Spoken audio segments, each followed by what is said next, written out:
আমি নজরুল স্মৃতিবিজড়িত অনেক জায়গাতেই গেছি। হ্যাঁ, হ্যাঁ, হ্যাঁ। শুধুমাত্র চুরুলিয়া নয়, বাংলাদেশে যেহেতু আমি একাধিকবার গেছি, মানে বহুবার গেছি বলা যায়। তো সেই জন্য সেখানেও নজরুলের যে সমস্ত স্মৃতি বিজড়িত জায়গা, সব জায়গাতেই মোটামুটি যাওয়ার চেষ্টা করেছি।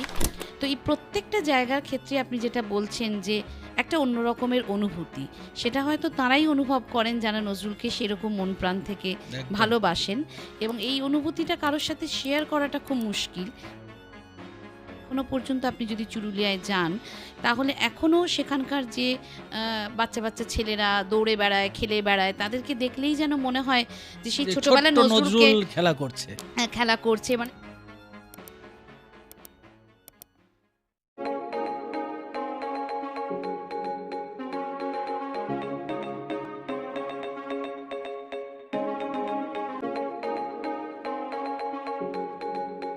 এক্সপ্লোর উইথ দীপদত্ত এই চ্যানেলে আমার সকল দর্শক শ্রোতা বন্ধুদের স্বাগত জানাই। আজকে আমাদের বিষয় হলো কাজী নজরুল ইসলাম। কাজী নজরুল ইসলাম তিনি আদপে বিদ্রোহী কবি ছিলেন, প্রেমের কবি ছিলেন, কিংবা সাধক কবি ছিলেন? এই রিলেটেড আমরা অনেক রকম তথ্য আমরা জানব, যা আমরা আজও জানি না। আজও আবিষ্কৃত হয়ে চলেছে নজরুল ইসলাম রিলেটেড অনেক অনেক অনেক তথ্য। আর আজকে আমাদের সঙ্গে উপস্থিত হয়েছেন যে মানুষটি, তিনি দীর্ঘ 17 বছর শুধুমাত্র কাজী নজরুল ইসলামকে নিয়ে চর্চা করে যাচ্ছেন। জাস্ট গত মাসেও তিনি নতুন নতুন জায়গা আবিষ্কার করেছেন যেখানে কাজী নজরুল ইসলাম এসেছেন, কাজী নজরুল ইসলাম ছিলেন, বা সেই সংস্থাতে কাজী নজরুল ইসলাম লেখালেখি করেছেন। সেই মানুষটি আর কেউ না, ছায়ানটের কর্ণধার সমৃতা মল্লিক ম্যাডাম। তো নমস্কার সমৃতা ম্যাম, আজকে আপনার বহুমূল্যবান সময় থেকে কিছুটা সময় দিয়ে আমাদের এই পডকাস্টে সাড়া দেওয়ার জন্য। এই বছর আমরা নজরুলের 126তম জন্মবার্ষিকী উদযাপন করতে চলেছি। আর এই বছর জন্মদিনটি পড়েছে 26 মে 2025। তার আগে আমরা আজকে এই যে পডকাস্টটি রেকর্ড করছি, তাতে আমরা ডেকেছি ছায়ানটের কর্ণধার শ্রীমতী সমৃতা মল্লিক ম্যাডামকে। তো সমৃতা মল্লিক ম্যাডামের নজরুলের প্রতি এক অসম্ভব ভালোবাসা। তো আমরা সেই জায়গাটা আজকে শুনবো যে আপনার নজরুলের প্রতি এত ভালোবাসাটা কি করে, মানে কিভাবে, কেন আপনি হঠাৎ এই জায়গাতে গেলেন, বা এটা যদি একটু বলেন। নজরুলের প্রতি ভালোবাসা আসলে আমার পারিবারিক কারণে। আমার মা নজরুল সঙ্গীত করতেন, এখনও করেন, আর বাবাও ভীষণভাবে নজরুল প্রেমী। ফলে একদম ছোটোবেলায় যখন আমাদের যেটা হয় খুব জেনারেলি বাঙালি ছেলে মেয়েদের ক্ষেত্রে, যে আমরা ছোটোবেলায় যখন গান শেখা শুরু করি, বেশ কিছু রবীন্দ্রসঙ্গীত হ্যাঁ, বা ছোটোবেলায় ছড়ার গান ইত্যাদি দিয়ে শুরু হয় আমাদের পথ চলা। Right right. কিন্তু আমার ক্ষেত্রে যেটা হয়েছিল, একদম ছোটোবেলায় 2-2.5 বছর বয়সে মা যখন খাওয়াচ্ছেন, ঘুম পাড়াচ্ছেন, সব কিছুতেই আমি নজরুল গীতিই শুনতে অভ্যস্ত ছিলাম। তো সেই জায়গা থেকে আমার কোথাও নিজের অজান্তেই, অনেক সময় অনেকে প্রশ্ন করেন ঠিক কবে থেকে, ওই রকমভাবে বলতে পারবো না, কিন্তু একেবারে ছোটোবেলা থেকেই আমার মধ্যে নজরুলের প্রতি যে একটা ভালোবাসা, সেটা তৈরি হয়েছিল। এবং প্রাথমিকভাবে সেটা নজরুলের গান শুনেই ভালোবাসাটা তৈরি হয়, কিন্তু পরবর্তীকালে যখন নজরুলের বিভিন্ন লেখা পড়ি, বা তা বাদ দিয়েও তাঁর কবিতা, তাঁর অভিভাষণ, তার প্রবন্ধ, তাঁর নাটক, তখন যেন মনে হচ্ছে যে কাজী নজরুল ইসলাম আরও বৃহৎভাবে আমার চোখের সামনে খুলে যাচ্ছেন, ক্রমশ যেন তার যে বিভিন্ন বৈচিত্র্য, সেটা আরও বেশি করে আমার কাছে পরিষ্কার হচ্ছে। কিন্তু প্রাথমিকভাবে ভালোবাসাটা তৈরি হয়েছিল নজরুল সঙ্গীত শুনেই। আপনাদের যে সংস্থা রয়েছে ছায়ানট, এই সংস্থাটি নজরুল ইসলামকে নিয়ে এতদিন ধরে চর্চা করছেন। আপনারা তো দীর্ঘ 15 বছরের ওপর, আই থিঙ্ক 17 বছর, 17 হ্যাঁ। বছর আপনারা এইটা নিয়ে চর্চা করছেন। তো এই জায়গাগুলো, এই যে চর্চা করতে গিয়ে নতুনভাবে কিছু দেখছেন, নতুনভাবে কোনো জায়গা মনে হচ্ছে যে আরও কোনোভাবে এই জায়গাগুলোকে আরও কিছু করা যেতে পারে, এরকম কিছু? নজরুলকে নিয়ে কাজ করার আসলে অনেক পরিসর রয়েছে এবং অনেক কাজ করা যেতে পারে। কিন্তু যেটা আপনাকে প্রথমেই বলি, যে আমাদের ছায়ানটের পথ চলা শুরু হয়েছিল সালে মে মাসের মাঝামাঝি সময় থেকে। এরকমই একটা সময় যখন কাজী নজরুল ইসলামের জন্মজয়ন্তী আমরা উদযাপন করতে চাইছিলাম। তখন খুবই ছোট, আমি এবং আমার বোন দুজনে মিলে এবং পাড়ার আরও কয়েকজন, আমরা সমবয়সী কয়েকজন মিলে, মূলত ছোটরাই, ছায়ানট এই নামটা দেওয়া হয় এবং তারপর আমাদের পথ চলা শুরু হয়। তারপর ধীরে ধীরে যখন ছোটরা এরকম একটা উদ্যোগ নিচ্ছে, বড়রাও আমাদের সঙ্গে সামিল হন এবং সেটা একটা ক্রমশ এই সংস্থার রূপ পাওয়া, সেটা তো এত ছোটোবেলায় কীভাবে এগোতে হয় নিশ্চয়ই বড়রা আমাদেরকে গাইড করেছেন। তো সেইভাবে আমরা পথ চলা শুরু করি। আর প্রথম দিকে ওই শুধুমাত্র হয়তো নজরুলের জন্মদিন বা প্রয়াণ দিবস এটা আমরা সেই অর্থে পালন করতাম, কিন্তু পরবর্তীতে যখন কাজের বিভিন্ন রকমের ধারা যুক্ত হয়েছে আমাদের অর্গানাইজেশনের সঙ্গে, তখন মূলত যে জায়গাটাতে আমরা জোর দেওয়ার চেষ্টা করি এখন, যে প্রথমত তরুণ প্রজন্মের কাছে নজরুলের সৃষ্টিটাকে অনেক বিশদে পৌঁছে দেওয়া। আরেকটি খুব গুরুত্বপূর্ণ কাজ বলে আমাদের মনে হয় যে কাজী নজরুল ইসলামের স্মৃতি বিজড়িত যে সমস্ত জায়গাগুলো রয়েছে, আপনি যেটা বলছেন যে নতুন করে কিছু পাওয়া যায় কিনা, তো সেই জায়গাগুলোকে আমরা খুঁজে বেড়াচ্ছি এবং খোঁজ পেলেই সেখানে হয়তো কোনো রকমভাবে যদি কোনো ফলক লাগানো যায়, অন্তত সেই এলাকার মানুষদেরকে সেই জায়গাটি সম্পর্কে অবগত করা যে এখানেও নজরুল ইসলাম এসেছিলেন বা তার এই স্মৃতিটুকু আপনাদের অঞ্চলেই রয়েছে। এবং তাতে করে আমরা দেখছি যে সেই অঞ্চলের মানুষ অনেকটাই উদ্বুদ্ধ হচ্ছেন এবং অনেকাংশে এখন যেমন হচ্ছে যে বিভিন্ন জায়গা থেকে মানুষজন প্রশ্নই করেন। কিছুদিন আগে আমরা খুব রিসেন্টলি যে কাজটি করেছি রানাঘাটে, সেখানে গত 1 বছর ধরে রানাঘাটের মানুষজন আমাদের কাছে এক ধরনের আবদার নিয়ে এসেছিলেন যে রানাঘাটে কখনো কাজী নজরুল ইসলাম গেছেন কিনা, সেই প্রসঙ্গে তারা জানতে চান। কারণ আমরা নজরুলের কৃষ্ণনগরে গ্রেস কটেজে কিছু কাজ করেছি, অনুষ্ঠান করেছি বিদ্রোহী কবিতা শতবর্ষে, এবং গ্রেস কটেজ এখন হেরিটেজ বিল্ডিং হিসেবে ডিক্লেয়ার করা হয়েছে, যেখানে কাজী নজরুল ইসলাম বেশ অনেক দিন সময় কাটিয়েছেন। এখন অত্যন্ত ভালোভাবে সেই গ্রেস কটেজটিকে রক্ষণাবেক্ষণ করা হয়। পরবর্তীতে আমরা নবদ্বীপে কাজ করেছি। তো এই সমস্ত কাজগুলো দেখার পর রানাঘাটের মানুষজনও জানতে চাইছিলেন যে রানাঘাটে কবি কখনো গেছেন কিনা। তো তারপর আমরা তথ্য, এখন মুশকিলটা হচ্ছে যে আমরা যদি রবীন্দ্রনাথ ঠাকুর, কাজী নজরুল ইসলাম এনাদের সম্পর্কে কথা বলি, খুব লিখিত তথ্য ছাড়া হঠাৎ করে বলা যায় না যে তিনি গেছেন কিনা বা সেখানে গিয়ে তিনি কোনো কর্মকাণ্ডের সঙ্গে যুক্ত ছিলেন কিনা, কোনো প্রোগ্রামে অংশগ্রহণ করেছেন কিনা। তো সবটাই হচ্ছে লিখিত ডকুমেন্টসের উপর ভিত্তি করে বলতে হয়। তো সেইটা আমরা গবেষণা করি এবং বর্তমানে রানাঘাটের নজরুল মঞ্চে একটি অনুষ্ঠান করা হয় এবং রানাঘাটের যিনি পুরসভার পুরপ্রধান রয়েছেন তার হাতে আমরা সেই তথ্যও তুলে দিয়েছি। তিনি বলেছেন যে নজরুল মঞ্চে এখন থেকে সেই তথ্যটি থাকবে এবং যারা এখন থেকে যাবেন নজরুল মঞ্চে হয়তো গেলে সেই তথ্য দেখতে পাবেন বা রানাঘাট অঞ্চলের মানুষও সেই সম্পর্কে অবগত হবেন যে নজরুলও রানাঘাটে গেছিলেন। বাহ, অদ্ভুত সুন্দর। তো আমার একটা প্রশ্ন আপনার কাছে, যে নজরুল ইসলাম বলতেই আমরা সেই দুখু মিয়া বা চুরুলিয়ার এক ছোট্ট ছেলে যে তার জীবনের পথ চলা শুরু করেছিলেন বলা যেতে পারে, যে একটি রুটির দোকানে কাজ শুরু করে, এবং তিনি তো এক টাইমে মাথরুন বলে একটি জায়গা আছে কাটোয়ার আগে, ওখানেও পড়াশুনো করেছিলেন বলে পাওয়া যায়। তো ওখানে কি আপনারা কোনোভাবে কিছু করেছেন? আমরা আসলে কাজী নজরুল ইসলামের যে জন্মস্থান চুরুলিয়ার কথা আপনি বলছেন, সেই চুরুলিয়া এবং তার যে স্কুল জীবন, মাঝখানে উনি কিছুদিন আবার ময়মনসিংহে, মানে বাংলাদেশ বর্তমানে যেখানে, সেখানেও তিনি গেছিলেন পড়াশুনোর জন্য। কিন্তু তারপরে আবার ফিরে এসে আমাদের এখনকার ভারতবর্ষে তার পড়াশুনো শুরু হয়। তো এই পুরো আসানসোল অঞ্চলটা জুড়েই আমরা একটি তথ্যচিত্র নির্মাণ করেছি এবং খুব সম্প্রতি আমরা হারিয়েছি কাজী নজরুল ইসলামের ভাইপো কাজী রেজাউল করিমকে।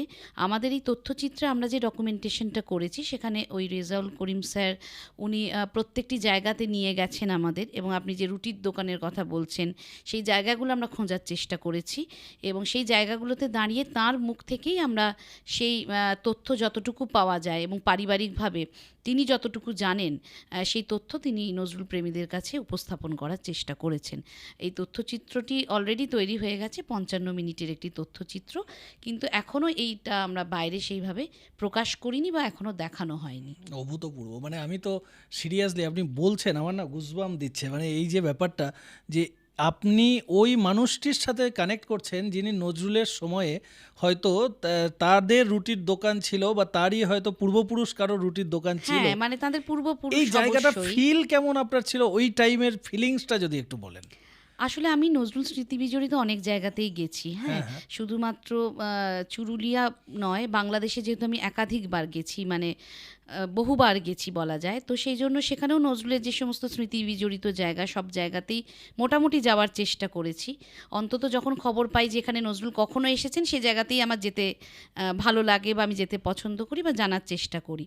তো এই প্রত্যেকটা জায়গার ক্ষেত্রে আপনি যেটা বলছেন যে একটা অন্য রকমের অনুভূতি, সেটা হয়তো তারাই অনুভব করেন যারা নজরুলকে সেরকম মন প্রাণ থেকে একদম। ভালোবাসেন, এবং এই অনুভূতিটা কারোর সাথে শেয়ার করাটা খুব মুশকিল। কিন্তু ওই যখন ওই রুটির দোকানে দাঁড়িয়ে তিনি বলছেন যে হ্যাঁ, মানে এখন যিনি রুটির দোকানের মালিক নিশ্চয়ই তিনি তো আর সেই সময় সেই সময় ছিলেন না, ছিলেন না, কিন্তু এটা একদমই। বংশ পরম্পরায় তারা যে ধারাটাকে বহন করছেন, কিন্তু তিনিও তার পূর্বপুরুষের কাছে শুনেছেন। তো এই মানে কথাগুলো তাদের মুখ থেকে শুনতে পারা, এটা একটা অন্যরকম অভিজ্ঞতা। এবং চুরুলিয়ার যেটা বিষয়, যে চুরুলিয়া এখনও পর্যন্ত আপনি যদি চুরুলিয়ায় যান, তাহলে এখনও সেখানকার যে বাচ্চা বাচ্চা ছেলেরা দৌড়ে বেড়ায়, খেলে বেড়ায়, তাদেরকে দেখলেই যেন মনে হয় যে সেই যে ছোটবেলায় ছোট্ট নজরুলকে নজরুল খেলা করছে। খেলা করছে, মানে সেই ফিলিংটা, আর মনে হয় যে এই রাস্তা দিয়েই নজরুল হেঁটে গেছেন। এই যে একটা অনুভূতি, এই যে তার গ্রাম, যে পুকুরে নজরুল স্নান একদম, করতেন, একদম, একদম। হ্যাঁ, তারপর যে মসজিদে তিনি কিছুদিন কাজ করেছেন হিসেবে বলা হয়, সমস্তটাই তাদের পারিবারিক কবরস্থান, তার ছোটোবেলার একেবারে যে স্কুলে তিনি পড়েছেন মক্তবে, সমস্তটাই তো রয়েছে। তো সেগুলো থেকে একটা অন্য রকমের অনুভূতি, মানে চুরুলিয়াতে রাত কাটানো, চুরুলিয়াতে হেঁটে বেড়ানো, এটার মধ্যে কোথাও গিয়ে অন্যরকমভাবে নজরুলকে পাওয়া যায়। এই আপনি যখন বলছেন যে তিনি মসজিদে বা মাদ্রাসাতে পড়াশুনো করতেন, মক্তবে মক্তবে হ্যাঁ। পড়াশুনো করতেন, এই সঙ্গে আমরা এটাও দেখি যে তিনি কখনো একটা সময়ে, যখন আমরা তার ছোটবেলা পড়ি, তিনি যাত্রাতেও কাজ করতেন, লেটোর দলে লেটোর দলে, যোগ যাত্রা দিয়েছিলেন। দলে। হ্যাঁ। তো সেই জায়গা থেকে আবার যখন তিনি একজন আহ, একটা প্রাপ্তবয়স্ক মানুষ হচ্ছেন, পূর্ণবয়স্ক মানুষ হচ্ছেন, সেই সময়ে তার যে ভক্তিবাদ, তার যে একটা জায়গা, মানে যখন তিনি এই গানটা লিখছেন যে ওরে নীল যমুনার জল বল রে মোরে বল কোথায় ঘনশ্যাম, সেই যে আকুতি, একটা মুসলিম পরিবারে বড় হওয়া একজনকে, তার মধ্যে থেকে এই ভক্তিবাদ, আমরা হয়তো সাধারণ মানুষরাও জানি না যে কৃষ্ণের কতগুলো বাঁশি ছিল, কি টাইপের বাঁশি ছিল। তিনি তার প্রত্যেকটা জায়গায় গোঠের রাখাল বলে দেরে কোথায় বৃন্দাবন, সেখানে বলছেন আজও যেথা সাঁঝ সকালে বেনু বাজে। তো বেনু এটা কৃষ্ণের এক ধরনের বাঁশি বলা যায়। তো এক এক এক টাইপের বাঁশির নাম ছিল বেনু। আরও দুই রকম বাঁশি ছিল, 3 রকম বাঁশি কৃষ্ণ বাজাতেন বলে ভগবতে পাওয়া যায়, বা গীতায় পাওয়া যায়, বা অন্যান্য যা আমাদের পুরাণ রয়েছে, অনেক বই রয়েছে, সেখানে পাওয়া যায়। তো এত যে ডিটেল নলেজ এই বৈষ্ণব ধর্মাবলম্বী সম্পর্কে, বৈষ্ণব পদ সম্পর্কে, বৈষ্ণবের যে জীবন দর্শন সম্পর্কে, সেটা কিভাবে আসে বলে আপনার মনে হয়? এখানে আপনি ওই যে ছোটবেলার একটা লিংক দিলেন যে নজরুল লেটোর দলে যোগ দিয়েছিলেন, Right, সেখান right. থেকে একটু শুরু করতে হয়। কারণ কাজী নজরুল ইসলাম, আর যেটা বলছিলেন রুটির দোকানে উনি কাজ করেছেন, তো নজরুল খুব ছোট বয়সে ওনার বাবাকে হারান। ফলে সেই সময় একটা পারিবারিকভাবে তার যে কি বলতে পারি, যে ফিনান্সিয়াল কন্ডিশন, মানে আর্থিক যে কষ্ট, সেখান থেকে অনেকটা কাজী নজরুল ইসলাম তারপর বহু পেশায় নিজেকে নিযুক্ত করেছেন, মানে নিজেকে সার্ভাইভ করার জন্য বলা যেতে পারে। কিন্তু যেটা মূল বিষয়, যে সেই সময় তিনি লেটোর দলেও যোগ দিয়েছিলেন সেই জায়গা থেকেই, এবং তার কাকা বজলে করিম, তিনি ছিলেন সেই সময়কার লেটোর দলের ওস্তাদ। তো তারই মূলত অনুপ্রেরণায় তিনি সেই লেটোর দলে যোগ দেন। এবং যারা দর্শকরা আজকে দেখছেন তাদের জন্য বলি যে লেটো হচ্ছে এক ধরনের, অনেকটা আমরা বলতে পারি কবি গান, হ্যাঁ, যে দুটি দল থাকে এবং তারা এই যে আপনি কথা বলছি, এই কথা বলাটা পুরোটাই সুরে সুরে হয়, এবং সেখানে আমি আপনাকে প্রশ্ন করছি সুরে, আপনিও উত্তর দিচ্ছেন সুরে। এইভাবে দুটো দলের মধ্যে খুব তাৎক্ষণিক গান রচনা করার যে কি বলবো একটা প্রয়াস, সেটা ওখানে দেখা যায়। এবং নজরুলের এই যে পরবর্তীকালে আমরা ধরুন বিভিন্ন শিল্পী, অনেক গুণী শিল্পী, আঙুরবালা দেবী, ইন্দুবালা দেবী, আব্বাস উদ্দিন আহমেদ, কে মল্লিক, এরা যখন বলছেন যে আমরা নজরুলকে দেখলে অভিভূত হয়ে যাই, যে গ্রামোফোন কোম্পানিতে রিহার্সাল রুমে একসঙ্গে এত শিল্পীরা বসে আছেন এবং তারা প্রত্যেকের এক এক রকম রিকোয়ারমেন্ট। কেউ বলছেন আমি ভক্তিগীতি চাই, কেউ বলছেন আমি ইসলামিক গান চাই, কেউ বলছেন আমি আজকে একটা প্রেমের গান চাই। তো এই যে নানান ধরনের গান একসঙ্গে বসেই নজরুল রচনা করছেন, এবং প্রত্যেক শিল্পীর চাহিদা মতো, প্রয়োজন মতো তিনি তাকে সেই গানটি উপহার দিচ্ছেন। এই যে তাৎক্ষণিকভাবে এত গান রচনার ক্ষমতা আপনি যদি দেখেন, সেটা কিন্তু সেই ছোটবেলা থেকেই তার সেই প্র্যাকটিসটা শুরু হয়েছিল, লেটোর দলে যোগদানের সময় থেকে। এবং এই ভক্তিবাদের আমার কিছুটা ধারণা বলতে পারেন যে সেই সময় তিনি একেবারে যখন লেটোর দলে যোগ দিয়েছেন, রামায়ণ মহাভারত থেকে শুরু করে তিনি কিন্তু সমস্ত কিছু সেই সময় পড়ছেন।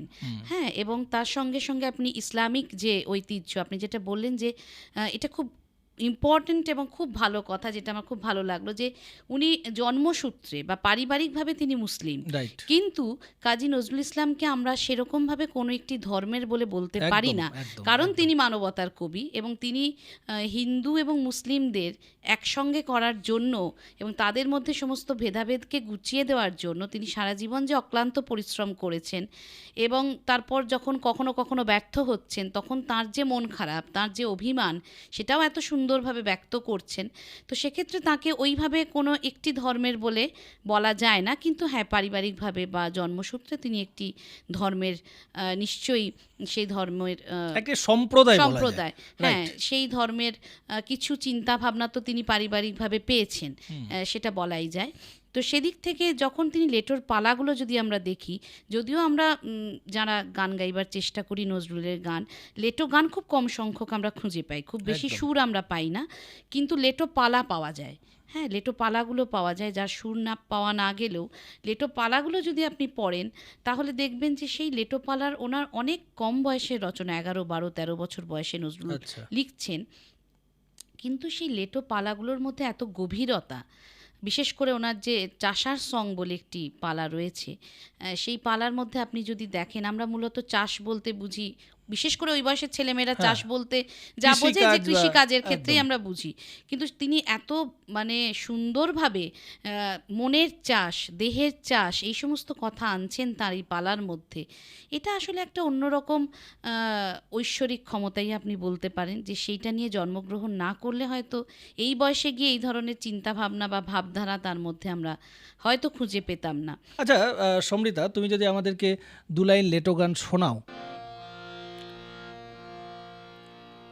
রবনা কৈলাসপুরে, I am Calcutta going, রবনা কৈলাসপুরে, I am Calcutta going, যত সব ইংলিশ ফ্যাশন আহামরি, কি লাইটনিং, যত সব ইংলিশ ফ্যাশন আহামরি, কি লাইটনিং, রবনা কৈলাসপুরে, I am Calcutta going, রবনা কৈলাসপুরে, I am Calcutta going, English fashion সবই তার, মোরে কি সুন্দর বাহার, ইংলিশ ফ্যাশন সবই তার, মোরে কি সুন্দর বাহার, দেখলে বন্ধু দেয় chair, come on dear good morning, রবনা কৈলাসপুরে, I am Calcutta going, রবনা কৈলাসপুরে, I am Calcutta going। কিন্তু সেই সময়ে দাঁড়িয়ে তিনি একদিকে যেমন পারিবারিকভাবে পাওয়া ইসলামিক ঐতিহ্যকে তিনি বহন করছেন, ঠিক পাশাপাশি রামায়ণ, মহাভারত, পুরাণ সমস্ত কিছুর সঙ্গেই নিজেকে পরিচিত করছেন, এবং সেই সংক্রান্ত পালাও তিনি কিন্তু রচনা করছেন লেটোর দলে যখন যোগ দিয়েছেন সেই সময় থেকেই। ফলে পরবর্তীকালে তার যে একটা আধ্যাত্মিক জগতে যাওয়া, যেটা নিয়ে অনেকেই কথা বলেন, বা তার গানের মধ্যে যে সমস্ত গানগুলোর কথা আপনি উল্লেখ করছিলেন, খুব কমন ভক্তিগীতি বলতে, নজরুলের গান বলতে আমরা যে গানগুলো বুঝি, কীর্তনাঙ্গের গান হচ্ছে ওরে নীল যমুনার জল, বা একেবারে পিওর কীর্তনই যদি আপনি বলেন, অসংখ্য কীর্তন তিনি রচনা করেছেন। ভজন রচনা করেছেন। বাংলায় তো বটেই, এবং হিন্দিতেও তার একাধিক গান রয়েছে, এবং হিন্দি গানগুলোর ক্ষেত্রে মূলত কিন্তু সেই ভক্তিবাদের কথাই বারবার উঠে আসে হিন্দি গানগুলোর রাইট মধ্যে। রাইট। আচ্ছা, ইসলামিক গান, এই যে প্রসঙ্গে তুমি এতক্ষণ ধরে কথা বলছো, ইসলামিক গান বলতে কি শুধুই ইসলাম ধর্মাবলম্বী বা ইসলাম প্রসূত যে সমস্ত গান সেটাকেই বলতে চাইছো, নাকি এর থেকে আলাদা কিছু? না, ইসলামিক গানের মধ্যে হাম, নাদ, এই অংশগুলো রয়েছে, কিন্তু আমি যেটা বলতে চাই মূলত যে ইসলামিক গান রচনার মধ্যে দিয়েও কিন্তু কাজী নজরুল ইসলাম সেই যে সাম্যবাদ তাকেও কিন্তু প্রতিষ্ঠা করতে চাইছেন। একেবারে ইসলামিক গানের মধ্যে যেমন আল্লাহর কাছে আমাদের নিবেদনের কথাও রয়েছে, ঠিক সেইভাবে কিন্তু যেমন এই গানটি আমি দুটো লাইন গানটা শোনাতে চাই। পাঠাও বেহেস্ত হতে হজরত পুনঃ সাম্যেরও বাণী। সেখানেও সেই সাম্যের বাণী যেন হজরত আমাদেরকে পাঠান, সেই অনুরোধ করছেন নজরুল, যাতে সমাজটা আরো অনেক সুন্দর হয়, ভালো হয়।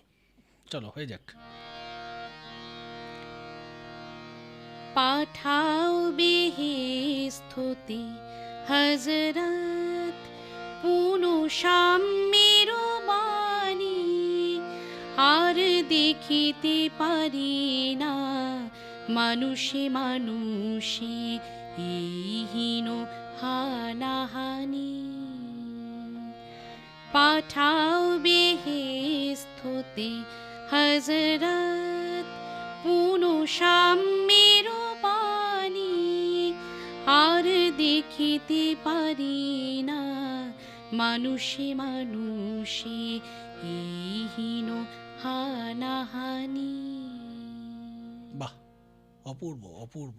আবার কোনো জায়গা থেকে আমার মনে হয় যে যখন দেখুন মানে উনি বারবারই একটা জায়গাতে এসেছেন, সাম্যের গান, গাহি সাম্যের গান, যেটা ওনার একটা মানে নজরুল বললেই তার কোড বলতে গাহি সাম্যবাদী কবি আমরা বলতে পারি। একটা সময় আমরা দেখলাম যে শাক্ত যারা মায়ের পূজা করে, আবার বৈষ্ণব যারা কৃষ্ণের পূজা করে, দুজনের মধ্যে হয়তো কিছু দ্বন্দ্ব ছিল। সেই জায়গাতে গিয়েও তিনি কিন্তু শ্যামকে এক করে দিয়েছেন। তার বলডে যাওয়া বল কোন সাধনায় পেলি শ্যামা মায়ের চরণতল, এই যখন কবিতা উনি লিখছেন বা এর গানের যে রূপ দিচ্ছেন, তখন গিয়ে কোথাও গিয়ে মনে হচ্ছে যে আমরা ওই যে আধ্যাত্মিকতা, ওই যে শ্যামাকে আবার কি করে শ্যামে ফিরিয়ে নিয়ে যাওয়া যায়, অথবা শ্যামকে শ্যামাতে ফিরিয়ে নিয়ে যাওয়া যায়, সেম জিনিসে হিন্দু আর মুসলমান এর ওপরেও যে একটা জিনিস রয়েছে, একই বৃন্দে দুটি কুসুম, হিন্দু মুসলমান, সেই জায়গাটা সেখানেও আসছেন। আবার সেমভাবেই যে এগুলো কিছুই না, তার ওপরেও কিন্তু সবের ওপরে মানবতা রয়েছে। একদমই তাই। এবং উনি বরাবরই ওনার বিভিন্ন গানে, যদি আপনি এরকম ভক্তিমূলক গান বাদ দিয়ে যদি ভাবেন, যেমন আমার আপনার চেয়ে আপন যে জন খুঁজি তারে আমি আপনায়, সব সময় একেবারে নিজেকে খোঁজা, এবং নিজেকে যদি আপনি জানতে পারেন, নিজেকে যদি বুঝতে পারেন, তার থেকে বড় বোঝা আর কিছু নেই। বা অন্তরে তুমি আছো চিরদিন ওগো অন্তরজামি। হ্যাঁ, মানে তিনি আমাদের মধ্যেই রয়েছেন, তাই মানুষকে ভালোবাসলে তাকেই ভালোবাসা, মানে জীবজ্ঞানে শিব সেবা, একদম একদম এক লাইনে যদি বলা যায়, এক লাইনে। সেই সত্যিই তাই। মানে এই যে জায়গাগুলো যখন যাচ্ছে, এবার কখনো কখনো তুমি তো এত পড়াশুনো করছো এগুলো নিয়ে, আমার মনে আর একটা প্রশ্ন, সেটা হলো যে এখানে আমরা যদি কি নজরুলকে বলি যে এটা কি আত্মা অন্বেষী কবি, অথবা ভক্তিবাদ, অথবা কখনো আমরা যখন বিদ্রোহ দেখছি, কারার ওই লৌহ কপাট ভেঙে ফেল করে লোপাট, বা দুর্গম গিরি কান্তার মরু দুস্তর পারাবার, এই যে প্রত্যেকটা কবিতার প্রত্যেক জায়গাতে আমরা দেখছি নজরুল ইসলাম মানেই একটা ঝনঝন করে ওঠা, সেই জায়গাটাকে আবার যখন দেখছি আবার কখনো উত্তেজনা, আবার কখনো দেখছি প্রেমে একদম মোর প্রিয়া হবে এসো রানী দেব খোপায় তারার ফুল।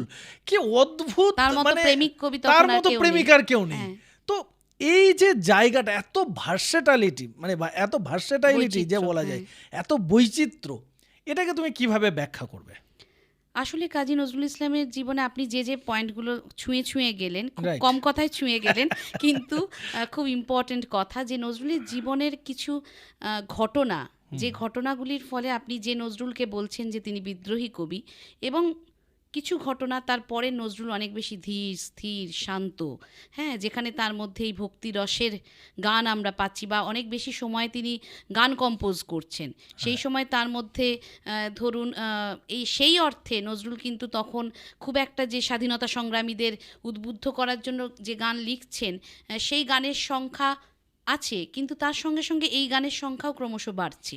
তো এই মানে আপনি যদি ভাগ করার চেষ্টা করেন কিছু ঘটনার আগে এবং পরে, দুরকমভাবে নজরুলকে আমরা পেতে পারি। আচ্ছা। প্রথমত হচ্ছে যে নজরুল আপনি বলছেন যে সবসময় উত্তেজনা, নজরুল মানেই আমাদের কাছে মনে হয় যে কারারই লৌহ কপাট। একদম। তো সেই নজরুল, এবং আমরা বর্তমান পরিস্থিতিতেও দেখছি এখনও যখন কোনো বিপ্লব, কোনো আন্দোলন, তখনও কিন্তু আমরা সেই নজরুলের গানই গলা ছেড়ে গাইছি। একদম, একদম। সুতরাং নজরুল বর্তমান সময়েও অত্যন্ত প্রাসঙ্গিক এবং অপরিহার্য। রাইট। আমাদের আন্দোলন, আমাদের বিপ্লব, আমাদের চেতনার সঙ্গে মিলেমিশে থাকা একজন কবি। তো 1921 সালের ডিসেম্বর মাসের শেষ সপ্তাহে নজরুল বিদ্রোহী কবিতা লিখছেন। সেই সময়ের যে নজরুল এবং তার পরবর্তীতে যদি আমরা বলি, যখন নজরুল এই যে কৃষ্ণনগরে গ্রেস কটেজে রয়েছেন এবং তার পুত্রের জন্ম, পুত্র বুলবুল, এবং এই কৃষ্ণনগরে বসেই নজরুলের প্রথম গজল গানের লেখা শুরু, এবং সেখানে তিনি মৃত্যু ক্ষুধা উপন্যাস লিখছেন কৃষ্ণনগরে থাকাকালীন। এবং এই বুলবুল, তার আগেও নজরুলের যে প্রথম পুত্র তিনিও মারা যান, এবং বুলবুল আরেকটু বড় বয়সে গিয়ে, প্রায় 4 বছরের কাছাকাছি তার বয়স হয়েছিল, এবং সেই সময় গিয়ে কাজী নজরুল ইসলাম বুলবুলকে হারান। এই যে বুলবুলকে নজরুল হারালেন, সেই সময় থেকে নজরুল কিন্তু একেবারে দিশেহারা হয়ে গেলেন, এবং তখন তিনি মনে করলেন যে কোনোভাবে কেউ যদি আমাকে, নজরুলকে, মানে নজরুল ভাবছেন যে বুলবুলকে যদি আরেকবার আমি দেখতে পাই কোনোভাবে। এবং অনেকেই স্মৃতিচারণা থেকে আমরা পাই যে বুলবুলের সঙ্গে তার কি আত্মিক সম্পর্ক ছিল, এবং অনেকেই বলেছেন যে মুজাফফর আহমেদের কথা যদি আমরা বলি, নজরুল সুহৃদ, তার পাশাপাশি খান মোহাম্মদ মঈনুদ্দিন, যিনি সেই সময়টাতে যখন বুলবুল অসুস্থ বা তার একেবারে কবরে দেওয়া পর্যন্ত তিনি তার সঙ্গী ছিলেন নজরুলের, তারা সবাই স্মৃতিচারণায় বলছেন যে বুলবুলের মতো এরকম ট্যালেন্টেড বাচ্চা আমরা খুব একটা দেখিনি। মানে বাবার সব গান সেই সময় থেকেই তার মুখস্থ, একবার শুনলেই গেয়ে দিতে পারে, এবং নজরুল বুলবুলকে অসম্ভব ভালোবাসতেন, এবং নজরুলের যে বন্ধু মহল, সেখানেও কিন্তু বুলবুল ভীষণ জনপ্রিয়, তাকে নিয়ে তিনি যেতেন সব জায়গায়। তো এইরকম একজন শিশুকে হারানোর পর নজরুল প্রায় দিশেহারা, এবং তখন তিনি বিভিন্নভাবে বিভিন্ন আশ্রয় খুঁজছেন যে কিভাবে আমি একটুখানির জন্য হলেও বুলবুলকে মানে দেখতে পারি বা ফিরে পেতে পারি। এটা তার মনের বাসনা আর কি, ফিরে পাওয়া তো সম্ভব নয়, কিন্তু সেইভাবে। তো তখন বিভিন্ন জনের সাথে যখন আলাপ আলোচনা চলছে, উনি দিশেহারা। বরদাচরণ মজুমদারের কথা আমরা সকলেই জানি, অত্যন্ত বড় উনি যোগগুরু। তো তার সংস্পর্শে নজরুল এলেন, তার আগেই তার সঙ্গে তার যোগাযোগ হয়, এবং তার কাছে গিয়ে তিনি অনেকটা মানসিক জোর খুঁজে পেলেন, এবং তার যে যোগ সাধনা সেইভাবে কিছুটা হলেও শুরু হয়েছে। এবং আপনি যে বলছেন ভক্তিবাদের এত গানের কথা, খুব সম্প্রতি ওই যে আমরা বললাম যে নজরুল স্মৃতি বিজড়িত জায়গাগুলো আমরা খুঁজে বেড়ানোর চেষ্টা করছি, তো সেই খুঁজতে খুঁজতে নবদ্বীপে একটি বৈষ্ণব মন্দির, হ্যাঁ, রাধা মদন মোহন জিউর মন্দির, অত্যন্ত বিখ্যাত মন্দির, অনেক পুরনো মন্দির। সেই মন্দিরে যদি আপনারা যান তাহলে দেখবেন ওখানে ছায়ানট কলকাতার পক্ষ থেকে একটি স্মৃতিফলক লাগানো আছে। খুব সম্প্রতি এই কাজটি আমরা করেছি, যে এই মন্দিরও কিন্তু নজরুল স্মৃতি বিজড়িত, এবং এখনও পারিবারিকভাবে তাদের কাছে সেই চেয়ারও সংরক্ষিত আছে, যে চেয়ারে নজরুল বসতেন। তো নজরুলের অনেক স্মৃতিকথা বংশ পরম্পরা এখন যারা মন্দিরের দায়িত্বে আছেন তারাও খুব ভালোভাবে সেই স্মৃতিকথা বলতে পারেন, এবং সেই স্মৃতিটুকুকে তারা বাঁচিয়ে রেখেছেন। তো ওই মন্দিরে আপনি যদি যান, দেখবেন রাধাকৃষ্ণের যে মূর্তি এবং তাদের যে মন্দিরের কি বলবো, নাট মন্দির যেটা আর কি, যেখানে বসে ভক্তরা, শিষ্যরা সবসময় সাধনায় রত থাকেন, বা যখন কোনো ওনাদের বড় উৎসব হয় সবাই মিলিত হন, সেখানে বসেও নজরুল ইসলাম নিশ্চয়ই সময় কাটিয়েছেন, এবং সেইভাবে সেই সামনে থেকে রাধাকৃষ্ণের মূর্তিকে তিনি দর্শন করেছেন। এবং পারিবারিকভাবে তারা যেটা বলেন যে এই যে অন্য ধর্মের কথা আপনি বলছেন, কিন্তু নজরুলের ক্ষেত্রে সেটি ছিল না সেই পরিবারে। তিনি একেবারে গিয়ে ভেতরেই তিনি একদম অন্ন গ্রহণ করতেন, এবং সেখানে তাদের সেই পরিবারের সঙ্গে একটা অন্য রকমের সম্পর্ক নজরুলের তৈরি হয়েছিল, কারণ সেই ওই পরিবারের একজন ছেলে, তিনি আবার খুবই উচ্চাঙ্গ সঙ্গীতের তালিম ছিল তার, এবং সেই তার সূত্র ধরেই নজরুলের সেই বাড়িতে যাওয়া আনাগোনা ছিল। এবং সেই বাড়ি আরও কিছু কারণে বিখ্যাত, বাড়ি বলতে সেই মন্দিরটি আর কি, সেখানে রাসবিহারী বসুও আত্মগোপন করেছিলেন। এবং যে নজরুলের কথা আপনি বলছেন, যে নজরুলের নাম শুনলেই উত্তেজনা, বিদ্রোহী কবি বলি আমরা, তো সেই কাজী নজরুল ইসলাম কিন্তু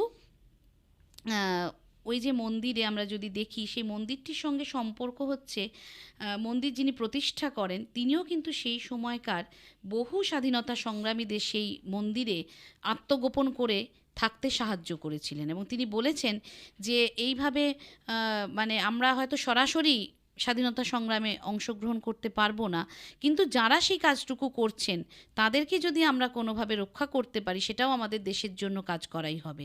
সুতরাং সেই মন্দিরটা কিন্তু সেই সময় বহু স্বাধীনতা সংগ্রামীর একটা গোপন ডেরা বলতে পারেন, যে যারা সেই সময় গিয়ে ওখানে আত্মগোপন করতেন। রাসবিহারী বসুর মতো লোক বৈষ্ণব সেজে আত্মগোপন করেছেন। হ্যাঁ, এটা খুবই চমৎকার তথ্য। এবং সেখানে নজরুল ইসলামও খুব রেগুলারলি যেতেন। ওই বৈষ্ণব মন্দিরে গিয়েও কিন্তু নজরুল ইসলাম গাইছেন দুর্গমগিরি কান্তার মরু। আচ্ছা, হ্যাঁ, তো নজরুলকে কখনোই আপনি একটা দিক একটা জায়গায় বাঁধতে পারবেন না। এই যে বৈচিত্র্য তার মধ্যে, সেটা সব সময় রয়েছে। অদ্ভুত সুন্দর, মানে এত কিছু ডিটেলিং আজকে আমাদের পডকাস্টে যারা শুনছে তাদের তো সত্যিই খুব ভালো লাগবে আশা করা যায়।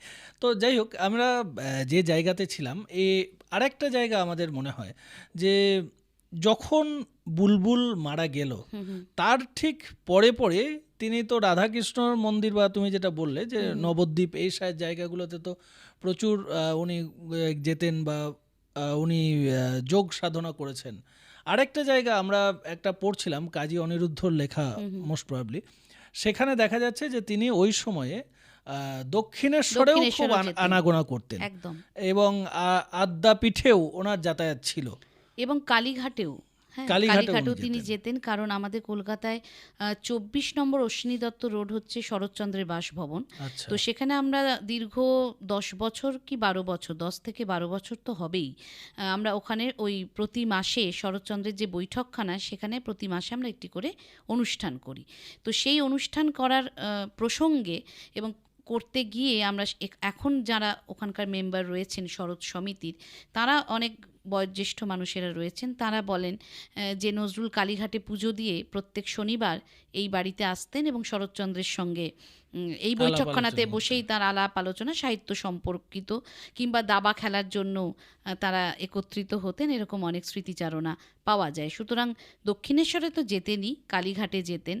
আরেকটি জায়গার কথা আমি বলতে চাই, কলকাতায় এটি নিয়েও আমাদের সম্প্রতি কাজ হচ্ছে এবং আগামী 1 জুন সেখানে একটি অনুষ্ঠান এবং ওই স্মৃতিফলক লাগানো হবে। সেটি হচ্ছে আমাদের একেবারেই আদিগঙ্গা আমরা যেটা বলি সাউথ কলকাতায়, তার পাশেই। এই জায়গাটির খবর খুব একটা বেশি তেমন কেউ জানেন না, কিন্তু এই জায়গাটি আমরা এই নজরুল সম্পর্কে কাজ করতে গিয়ে আবিষ্কার করি। এবং এই প্রসঙ্গে আরেকজনের কথাও আমি বলতে চাই, ডক্টর শেখ মকবুল ইসলাম, তিনিও নজরুল গবেষক এবং তিনিই প্রথম আমাকে সেই জায়গাটির সন্ধান দেন এবং বলেন যে সমৃতা, আমার মনে হয় ওখানে নজরুল সম্পর্কিত কিছু তথ্য আপনি পেতে পারেন।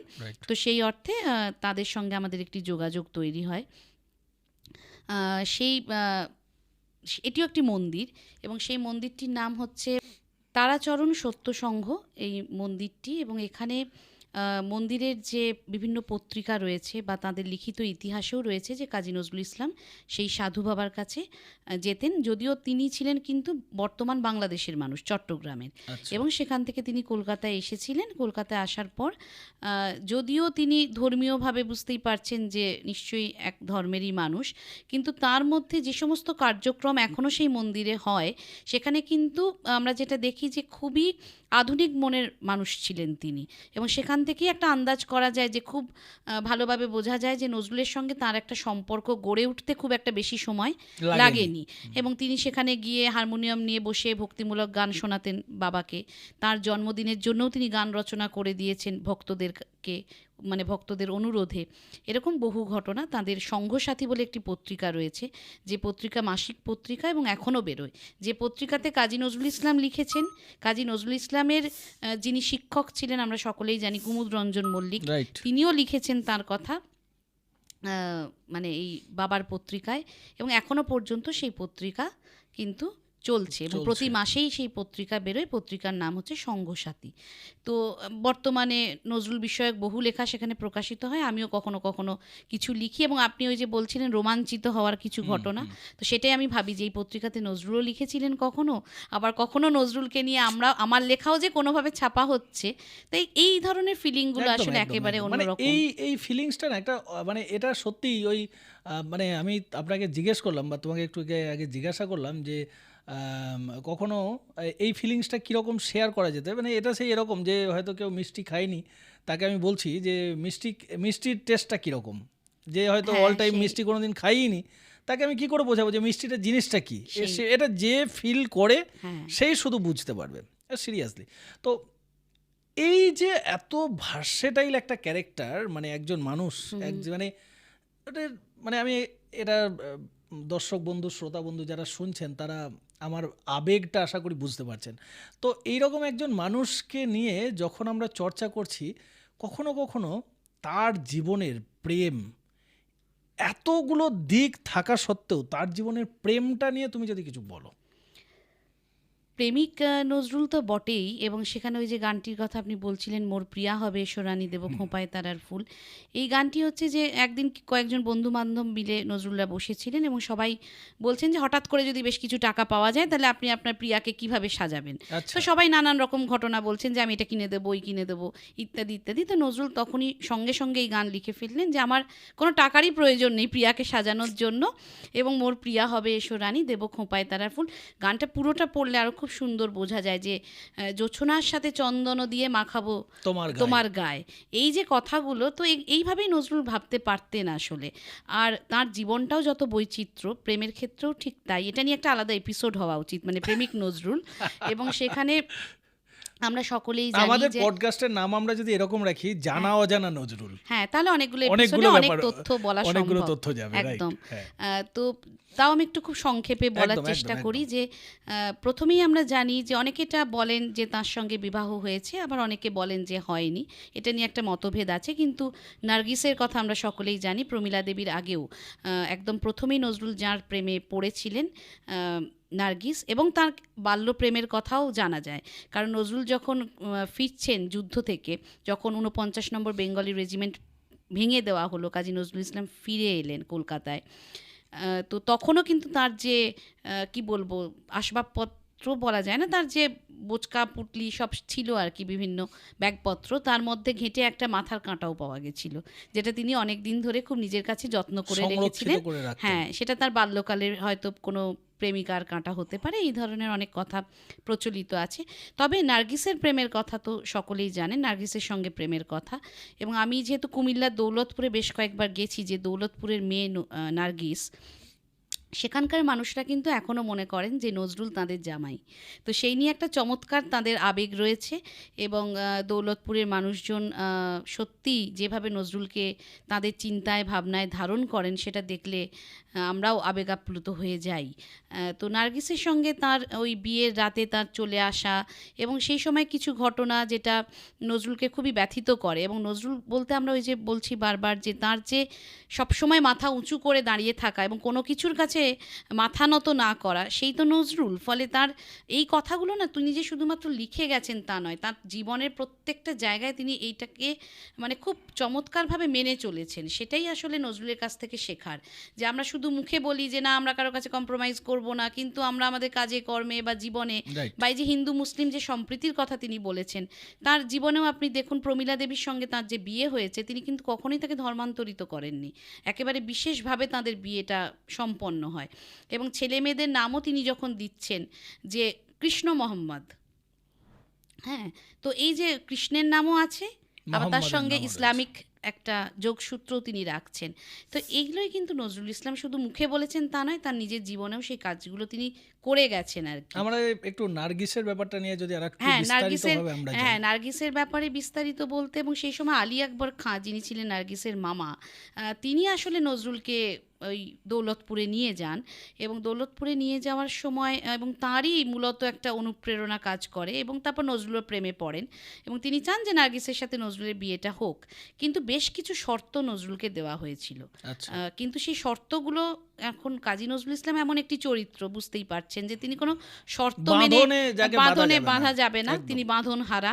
একদম। ফলে তাকে বলা হয়েছে যে আপনাকে এখানেই থেকে যেতে হবে, মানে ঘর জামাই বলতে আমরা যা বুঝি, ইত্যাদি ইত্যাদি আচ্ছা। শর্ত ছিল, এবং সেগুলো নজরুল মেনে নিতে পারেননি। ফলে সেই রাত্রেই একেবারে তিনি নার্গিসকে অনুরোধ করেছিলেন যে নার্গিস তার সাথে বেরিয়ে যেতে পারবেন কিনা। তো নার্গিসেরও সেই সময় যা বয়স বা নজরুলেরও যা বয়স, সেই সিদ্ধান্ত বোধহয় তারা নিয়ে উঠতে পারেননি, কিছুটা মনে দোটানা ছিল, ফলে নজরুল চলে আসেন। তো এই হলেন নজরুল। তো ওখান থেকে চলে আসার পর আবার সময় গেছে, তিনি বিদ্রোহীর মতো কবিতাও লিখেছেন। তারপর তিনি যার প্রেমে পড়লেন তিনি হলেন প্রমীলা দেবী, এবং সেই প্রমীলা দেবীর সঙ্গে তার বৈবাহিক সূত্রেও তারা আবদ্ধ হলেন। কিন্তু তারপরেও নজরুল একাধিকবার প্রেমে পড়েছেন, এবং সেই প্রেমগুলোর সম্পর্কেও আমরা যদি কথা বলি তাহলে খুব যে বিষয়টি সম্পর্কে খুব ডিটেলেই জানা যায়, নজরুলের বন্ধু কাজী মোতাহার হোসেন, তাকে তিনি বহু চিঠি লিখেছেন, একাধিক চিঠি লিখেছেন তার প্রেমিকা সম্পর্কে। তিনি হচ্ছেন তখন ফজিলাতুন্নেসা, এবং তিনি তখন ঢাকা বিশ্ববিদ্যালয়ের একেবারে অঙ্কে মাস্টার্স করছেন, এরকম ব্রিলিয়েন্ট একজন ছাত্র। ফজিলাতুন্নেসা তখন ঢাকা বিশ্ববিদ্যালয়ের অঙ্কের মাস্টার্স করছেন, এরকম ব্রাইট একজন ছাত্রী। তো নজরুল ইসলাম তার চিঠিতে লিখছেন মোতাহার হোসেনকে যে আমি অঙ্কও শিখে নেব, মানে এতটাই তিনি প্রেমে পড়ে গেছেন আর কি। হ্যাঁ, তো সেই রকমভাবে, এবং ফজিলাতুন্নেসাকে যখন চিঠি দিয়ে তিনি আর কোনো উত্তর পাচ্ছেন না, তখন ওই মোতাহার হোসেনের মাধ্যমে তিনি তার খবর জানার চেষ্টা করছেন, একাধিক চিঠি। সেই চিঠিগুলো খুব সুন্দর, খুব তার মনের একেবারে ভাব প্রকাশ পাচ্ছে, এবং তিনি কতটা প্রেমিক এবং প্রেমের জন্য তিনি কি করতে পারেন তাও ওখানে খুব সুন্দরভাবে তিনি প্রকাশ করেছেন আর কি। তো যাই হোক, তখন তো ফজিলাতুন্নেসার সঙ্গে তার প্রেম, কিংবা পরবর্তীতে তিনি যখন ঢাকায় গেছেন তখন আরও অনেককে গান শেখানোর সুবাদে তাদের সঙ্গেও খানিকটা অনেকে বলেন যে প্রেমের সম্পর্ক ছিল। তো এইভাবে একাধিক সম্পর্কে তিনি জড়িয়েছেন, মানে বিবাহের পরেও। অর্থাৎ এটা মানে এইভাবে আমাদের পডকাস্ট শুনছেন যারা, তারা হয়তো অনেক সময় এতগুলো ভার্সেটাইল ব্যাপারগুলো দেখতে গিয়ে বা শুনতে গিয়ে তারা হয়তো ভাবতে পারেন যে নজরুলের চরিত্র নিয়ে হয়তো কখনো তাদের মনে প্রশ্ন জাগতে পারে। কিন্তু সত্যি সত্যি তুমি ভাবো, একটা মানুষ যার মধ্যে এত বৈচিত্র্য রয়েছে তাকে তো অন্য মানুষরা ভালো না বেসে পারবে না। তারা যখন তাদের ভালোবাসার নৈবেদ্য তার পায়ের তলায় এনে নামিয়ে দেবে, তো সেই মানুষটা কি করেই বা মানে সেটাকে না গ্রহণ করে থাকতে পারে? কারণ তিনি তো সুন্দরের পূজারী, যা কিছু সুন্দর সব কিছুতেই তার ভালো লাগা বলো, ভালোবাসা বলো, সেই জায়গাটা কাজ করে। একেবারেই তাই। এবং নজরুল হচ্ছেন মানে এমন একজন মানুষ, ধরুন আমরা এই যে আড্ডা দিচ্ছি, এরকম নজরুলদের সময় বিভিন্ন জন স্মৃতিচারণায় বলছেন যে যখন বহু বন্ধু বান্ধবরা বসে আড্ডা দিচ্ছেন, মানে কিছুই করতে হতো না, কিন্তু কাজী নজরুল ইসলামই ওই আড্ডার মধ্যমণি হয়ে উঠছেন। হ্যাঁ, এবং তার কথায় বার্তায়, তার যে কথা বলার ভঙ্গিমা, বা সবসময় যে খুব বেশি কথাও বলছেন তা নয়, কিন্তু তার গান, একের পর এক গান গেয়ে যাচ্ছেন, চা আসছে, পান আসছে, মানে একটা অন্যরকম মহল তৈরি হতো নজরুল থাকা মানে নজরুল থাকা মানে প্রাণ একদম। এবং অনেক সময় সেই সময় তো আমরা দেখেছি বহু যে বিশেষ করে মুসলিম মেয়েদের মধ্যে একটি পর্দা প্রথা ছিল। তারা হয়তো সবসময় নজরুলকে এসছেন আমার বাড়িতে বলেই যে আমি নজরুলের সাথে দেখা করতে চলে আসব, এরকম একটা সুযোগ সবসময় হতো না। হয়তো পর্দার অপর প্রান্ত থেকেই তারা নজরুলকে দেখতেন, কিন্তু তাদের এবং তাদের ক্ষেত্রেও যেটা হতো যে তারা নজরুলের কথায় গানে এতটাই সেইভাবে তাদের মধ্যেও একটা আবেগ কাজ করত, এবং অনেকে হয়তো তখন পর্দা থেকে বেরিয়ে এসেও নজরুলের সঙ্গে দেখা করেছেন। হ্যাঁ, তো এই ধরনের বহু ঘটনা তার জীবনে ঘটেছে। এরকম এই কথাগুলো যখন শুনছি, আমার যে স্যার ছিলেন তিনি নজরুল ইসলামের বড় মানে গায়ক, নজরুল ইসলামের প্রচুর গানের তিনি ইয়ে করতেন আর কি, গান গাইতেন। তিনি আমাদের যখন বলতেন যে এরকম একটা মানুষ যাকে দেখার জন্য মানে শুধুমাত্র মানে মানুষজন জড়ো হয়ে যেত, মানে অদ্ভুত ইনফ্লুয়েন্সার বলা যায় ওই সময়। এবং তার যে জীবন দর্শন শুধু না, তার যে ড্রেস আপ, তার যে গেট আপ বলা যায়, একটা টুপি একটা সাইড করে পরা বা চুলটাকেও সেই রকমভাবে রাখা, বড় বড় হেয়ার স্টাইল, বা তার যে স্টাইল বলা যায়, মানে জীবনের সঙ্গে মানানসই বলা যেতে পারে, যে একটা তার যে আমি কি বলবো, মানে এটা ভাষাটা হারিয়ে যাচ্ছে আমার, এত সুন্দর আলাপ আলোচনাটা হচ্ছে আমাদের। মানে একটা মানুষের যে ফ্যাশন বা তার যে লাইফস্টাইল বলা যায়, সেটাও কিন্তু অনেক মানুষকে আকৃষ্ট করে। আসলে সব থেকে বড় কথা হচ্ছে যে আপনার ভেতরটা যদি খুব স্বচ্ছ হয়, হ্যাঁ, হ্যাঁ, এবং সেক্ষেত্রে নজরুল আমার মনে হয় যে উনি মনে যা ভাবতেন তাই তিনি বলতেন বা তাই তিনি করতেন, এর মধ্যে কোনো দ্বিচারিতা ছিল না। রাইট। ফলে যাকে তিনি ভালোবেসেছেন এবং কোনো ধরনের ঈর্ষা হিংসা এই ধরনের কোনো কিছু, মানে বহু মানুষের স্মৃতিচারণা আমি পড়েছি এবং তারা প্রত্যেকেই বলছেন যে নজরুল মানে একটা মানে অগাধ ভালোবাসা, অপার আনন্দ, এই শব্দই তারা প্রত্যেকে বলেছেন। নজরুল মানে প্রেম। হ্যাঁ, নজরুল মানে প্রেম, এবং সেই ভালোবাসাটা তিনি যেমন বলছেনই তো যে আমি ভালোবাসা পেতে এসেছিলাম, ভালোবাসা দিতে এসেছিলাম, এর বাইরে আর কিছু নয়। আমি যে খুব বড় কিছু হতে চেয়েছি, কখনো নেতা হতেও আসিনি, কিছুই হতে আসিনি আমি, কিন্তু সেই জায়গা থেকে আমার মনে হয় যে তিনি অনেকটা আমাদেরকে দিতে পেরেছিলেন। তার যে ভালোবাসা প্রেম শুধু পেয়েছেন তা নয়, বহু মানুষ নিশ্চয়ই তাকে শ্রদ্ধা করেছেন, কিন্তু তিনি যেভাবে সবাইকে কাছে টেনে নিয়েছেন, এখনকার দিনে সেরকম মানুষ পাওয়াও খুব মুশকিল। মানে কেউ হয়তো গান পাচ্ছেন না, কিন্তু তার একটি গান গাইবার খুব শখ, তিনি তাকে সেই ধৈর্য নিয়েই কিন্তু গান শিখিয়েছেন। মানে ট্রেনার নজরুল যে কত বড় একজন মানুষ ছিলেন সেটা যদি আমরা একটু খোঁজার চেষ্টা করি, যারা গান শিখেছেন তার কাছে তালিম নিয়েছেন গান রেকর্ড করার সময়, তারা বলছেন বারবার যে কখনো কাজীদার কোনো কিছুতে বিরক্তি ছিল না। আমরা এখন তো একবার পরিবর্তে দুবার বলতে গেলে উফ এটা বুঝতে পারছো না, মানে এরকম একটা হয়ে যায় বিষয়, কিন্তু নজরুল একাধিকবার গান শেখাচ্ছেন, গান বোঝাচ্ছেন এবং কিভাবে একটা গানের মানে বুঝিয়ে দিচ্ছেন। কানন দেবীর চমৎকার একটি স্মৃতিচারণা রয়েছে, আকাশে হেলান দিয়ে পাহাড় ঘুমায় ওই, এই গানটি তিনি কিভাবে মানে মানেটা বুঝিয়ে দিচ্ছেন শিল্পীকে যে কীভাবে গাইতে হবে। আব্বাসউদ্দিন আহমেদ বলছেন যে প্রথম ইসলামিক গান আমি রেকর্ড করতে যাচ্ছি, গানটি তৈরি হলো, আমরা সবাই জানি সেই গান ওমন রমজানের ওই রোজার শেষে এলো খুশির ঈদ, যে গান ছাড়া আমাদের ঈদ উদযাপনই সম্পূর্ণ হয় না। তো উনি বলছেন আমি গান রেকর্ড করতে যাচ্ছি, কাজীদা আমার চোখের সামনে হারমোনিয়ামের উপর খাতাটা ধরে রাখছেন।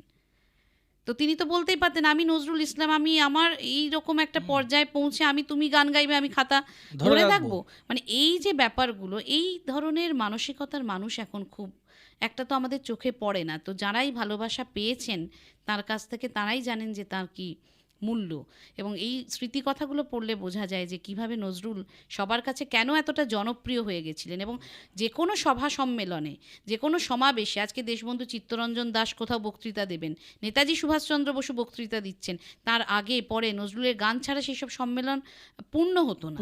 হ্যাঁ, সুতরাং তার গানের একটা অদ্ভুত কি বলবো যে সমাদর, প্রাসঙ্গিকতা এবং সেই সময় দাঁড়িয়ে অপরিহার্য নজরুলের গান। হ্যাঁ, এবং আমাদের খুব সৌভাগ্য হয়েছিল এই প্যান্ডেমিকের সময়, তখন তো ভীষণ অনলাইন প্রোগ্রামগুলোতে আমরা অভ্যস্ত হয়ে উঠেছিলাম। তো নেতাজির মেয়ে, যিনি প্রফেসর ডক্টর অনিতা বোস পাভ, যিনি জার্মানি আউসবার্গে থাকেন এখন, তাকে আমরা অনলাইনে কানেক্ট করে প্রায় 1.5 ঘন্টার একটা ইন্টারভিউ নিয়েছিলাম, এবং তিনি সেখানে বলছেন যে আমরা কিন্তু তার সঙ্গে কেবলমাত্র এই বিষয়টা নিয়েই আলোচনা করেছিলাম যে কাজী নজরুল ইসলামের গান এবং কবিতা নেতাজিকে কিভাবে সেই সময় উদ্বুদ্ধ করেছিল, অনুপ্রাণিত করেছিল, এবং নজরুল কিভাবে নেতাজির প্রতি তার কি সম্মান এবং নেতাজি কিভাবে নজরুলকে দেখতেন, এই পারস্পরিক যে ভক্তি শ্রদ্ধা বোধ, সেইটা নিয়ে আমরা কথা বলেছিলাম। তো সেখানে অনিতা ম্যাডাম খুব সুন্দর বলেছিলেন যে আমার বাবা নিঃসন্দেহে অনেক বড় একজন স্বাধীনতা সংগ্রামী, সবাই তাকে মানে নেতাজি বললে সবাই তাকে একেবারে অন্য রকমের সম্মান করেন এখনো পর্যন্ত, এবং আগামী দিনেও তাই করবেন। কিন্তু আমি ভেবে অবাক হই যে নজরুল ইসলাম তিনি কত উচ্চ জায়গায় রয়েছেন যে তার গান কবিতা আমার বাবার মতো স্বাধীনতা সংগ্রামীকে উদ্বুদ্ধ করতে পেরেছিল। সুতরাং তিনিও আমাদের কাছেও সেই সমপর্যায়ে বা কোথাও গিয়ে উচ্চ পর্যায়েই রয়েছেন, না হলে কিন্তু তার গান আজকে নেতাজির মতো মানুষকে সেইভাবে অনুপ্রাণিত করতে পারে না। এবং যে আলিপুর মিউজিয়াম আমাদের কলকাতায় হয়েছে, যেটা আলিপুর সেন্ট্রাল জেল ছিল, এখন তো আলিপুর জেল মিউজিয়াম, সেখানে গেলেও আপনারা দেখবেন যে নেতাজি কক্ষ রয়েছে, সবারই যারা যারা থেকেছেন কখনো আলিপুর সেন্ট্রাল জেলে তাদের নামে কক্ষগুলো রয়েছে। সেখানেও কিন্তু নজরুল কক্ষটা আমাদের ছায়ানট কলকাতার উদ্যোগেই মূলত আমরা সমস্ত তথ্য জমা দিই এবং তারপর তৈরি হয়। তো সেখানে নেতাজি তো তার বহুবার লেখায় বলেছেন যে কারাগারে থাকলেই আমার মনে হয় কাজীর সেই গান, যে কারার ওই লৌহ কপাট, এই গান যেন মনে হয় গলা ছেড়ে গাইতে ইচ্ছে করে, যখন আমাদের গেটগুলো বন্ধ করে দেওয়া হয় তখন মনে হয় কাজীর এই গানটাই গলা ছেড়ে গাই। অদ্ভুত অদ্ভুত সুন্দর, মানে এই মানে আমি শুনতে শুনতে মনে হচ্ছে আরও শুনি, আমারও নজরুলের প্রতি প্রেম বেড়ে যাচ্ছে। তো হোয়াট এভার, মানে আমরা একটা জায়গাতে যাচ্ছি যখন এই যে একটা মানুষ, এনার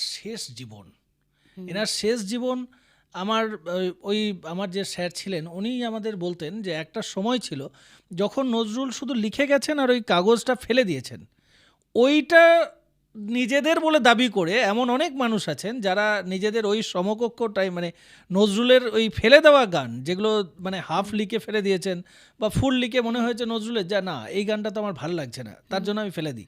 ওই যে মোড়া কাগজটা ওটাকেই নিজেদের দাবি করে অনেক মানুষ নাকি উঠে গেছেন যে ওই টাইমে যে আমার গান বলে ওটা তারা বলেছেন। এই যে একটা বিতর্কিত ব্যাপারটা, এটা সম্পর্কে যদি এই প্রসঙ্গে আমি দু চারটে কথা বলি। সেটা হচ্ছে যে কাজী নজরুল ইসলাম আসলে ওই যে বলছিলেন না যে কোথাও বাঁধা যায় না তাকে, একদম একদম তিনি বাঁধনহারা, এবং তিনি কখনো কিছু ভাবেননি। যদি সেই ভাবনাগুলো থাকতো এখন আমাদের কাজ করতে অনেক সুবিধে হতো, কারণ অনেকটা বেশি সংরক্ষিত থাকতো তার সমস্ত কাজ। বা এখনও যেমন প্রতিনিয়ত নতুন নতুন রেকর্ড পাওয়া যাচ্ছে, নজরুল সঙ্গীতের সংখ্যাও বাড়ছে। এখনও এক্স্যাক্টলি আমরা বলতে পারি না যে নজরুল কতগুলি গান লিখেছেন, কারণ এরকম অনেক গান হারিয়ে গেছে, অনেক গান কারোর গানের খাতায় রয়ে গেছে। তো এইগুলো নিয়ে এখনও একটা বিস্তর গবেষণার প্রয়োজন রয়েছে। কিন্তু নজরুল এমনই কি বলবো আপন ভোলা ছিলেন যে এরকম দু চারজনের স্মৃতিচারণায় আমি পড়ার সৌভাগ্য হয়েছে যে নজরুল কে এসে কেউ একজন গান শুনিয়েছেন। তো নজরুল বলছেন, বাহ বেশ ভালো, তুমি কম্পোজ করেছো তো এই গানটা খুব সুন্দর। তো তখন যিনি এসে শোনাচ্ছেন তিনি বলছেন, এই গানটা আমি কোথায় কম্পোজ করলাম, এটা তো আপনিই করেছেন। হ্যাঁ, মানে উনি ধরুন কিছুদিন আগে লিখেছেন, সুর করেছেন, কিন্তু উনি এতটাই আপন ভোলা এবং এত তখন মানে পরপর মানে গানের বান এসেছে বলা যেতে পারে নজরুলের, যে এত সৃষ্টি করছেন তার পক্ষে আর মনে রাখা সম্ভব নয় যে সেই গানটা তিনিই সৃষ্টি করেছেন। এবং এক্ষেত্রে ধরুন উল্টো দিকের মানুষটি যদি ভীষণ ভালো হন তাহলে তিনি সেটা স্বীকার করবেন যে হ্যাঁ নজরুলের গান, বা উনি যেমন বলেছেন অকপটে যেটা তো আপনারই লেখা, এই ধরনের বলার মানুষের সংখ্যা খুব কম। ফলে ওই আপনি যেটা বলছেন যে লিখে পছন্দ হয়নি ফেলে দিয়েছেন বা অর্ধেক লিখেছেন, তার থেকেও গুরুত্বপূর্ণ যে লিখেও ভুলেও গেছেন যে সেই গান তাঁর। হ্যাঁ, তো এরকমও বহু ঘটনা হয়েছে, বা কারোর গানের খাতায় উনি লিখে দিয়েছেন। যেমন দার্জিলিংয়ে যখন কাজী নজরুল ইসলাম যান, সেই যাওয়ার পেছনে কেন তিনি গেছিলেন একাধিক কারণ রয়েছে, এক একজন এক এক রকম বলেন। কিন্তু সেখানে গিয়ে জাহানারা বেগম তার খাতায় কাজী নজরুল ইসলাম একাধিক কবিতা এবং গান লিখে দেন। এখন সেই গান তো তাঁর খাতাতেই লেখা ছিল, পরবর্তীকালে তিনি বাংলাদেশের নজরুল ইনস্টিটিউটকে সেটি দেন এবং সেটা পরবর্তীতে লেখার রেখায় রইল আড়াল বলে একটি গান, মানে একটি বই আকারে প্রকাশিত হয়, যেখানে দার্জিলিংয়ে রচিত কবিতাগুচ্ছ। হ্যাঁ, এখন এই খাতা যদি তিনি প্রকাশ্যে না আনতেন তাহলে তো আমরা বুঝতেই পারতাম না দার্জিলিংয়ে গিয়ে কাজী নজরুল ইসলাম যা লিখেছেন সে কোথায় গেল, বা এই সম্ভার থেকে আমরা নিজেদেরকে বঞ্চিত করতাম। হ্যাঁ, তো এই বিষয়গুলো আসলে খুবই আমার মনে হয় যে তিনি খুব গোছানো মানুষ ছিলেন না। যখন যেখানে গেছেন, হয়তো ওই যে বলছি বৈষ্ণব মন্দির, সেখানে বসেই কিছু গান হয়তো সৃষ্টি করেছেন, কিন্তু তখনই গিয়েছেন, তখনই মানে সকলে আনন্দ পেয়েছেন, এখানেই হয়তো সেই গান বিলীন হয়ে গেছে কালের যাত্রায় আর কি। কিন্তু এখন সেই গান খুঁজে পাওয়া, এখন পেলে হয়তো খুব ভালো হতো, কিন্তু পাওয়া যাবে কিনা। যিনি এত বললেন, এত করলেন, এত কিছু দেখলেন, শুনলেন, তিনি লাস্ট জীবনটা, শেষ জীবনটা পুরো চুপ নীরব হয়ে গেলেন। এটা নিয়ে যদি কিছু পাওয়া যায় বা তোমরা যে গবেষণা করছো সেখান থেকে যদি কিছু বলো। আসলে উনি, হ্যাঁ এটা খুব একটা মানে প্রশ্ন সকল নজরুল প্রেমীর মাথাতেই আসে যে কেন তিনি চুপ করে গেলেন। তো এই প্রসঙ্গে সেটা আবারও আমাদের একটা কাজের কথা উল্লেখ করতে হয় যে রাঁচিতে আমাদের যে সিআইপি রয়েছে, সেন্ট্রাল ইনস্টিটিউট অফ সাইকিয়াট্রি, যেখানে কাজী নজরুল ইসলামের ট্রিটমেন্ট হয়েছিল তার অসুস্থতার পর, এবং সেখানেও আমরা কাজ করেছি। সেখানে কাজী নজরুল ইসলাম গিয়ে কোন কটেজে ছিলেন এবং কোন ডক্টরের আন্ডারে তার ট্রিটমেন্ট হয়, তার মেয়ের সাথেও আমি কথা বলেছি। তো তাকে আমি জিজ্ঞেস করেছিলাম যে তিনি তার বাবার কাছে কিছু শুনেছিলেন কিনা, যে নজরুলের কী ধরনের ট্রিটমেন্ট হয়েছিল বা কী ধরনের মানে পেশেন্ট উনি ছিলেন। তো উনি বললেন যে প্রথমত তখনকার দিনে আমি এটা শুনেছি যে বাবা অনেক গুরুত্বপূর্ণ মানুষের ট্রিটমেন্ট করেছেন যারা আসতেন সেই সময় রাঁচিতে ট্রিটমেন্টের জন্য, কিন্তু পেশেন্টদের এই ট্রিটমেন্টটা যেহেতু এটা একটা মেন্টাল ট্রিটমেন্ট, ফলে এটা অনেকটাই গোপন রাখা হতো। সুতরাং বাবা ট্রিটমেন্ট করলেও সেই সমস্ত কোনো কথা আমাদের সাথে বাড়িতে এসে শেয়ার করতেন না, ফলে ওনাদের জানার কোনো সুযোগ নেই যে বাবা নজরুলের ট্রিটমেন্ট করেছেন কি না বা কী ধরনের ট্রিটমেন্ট করেছেন।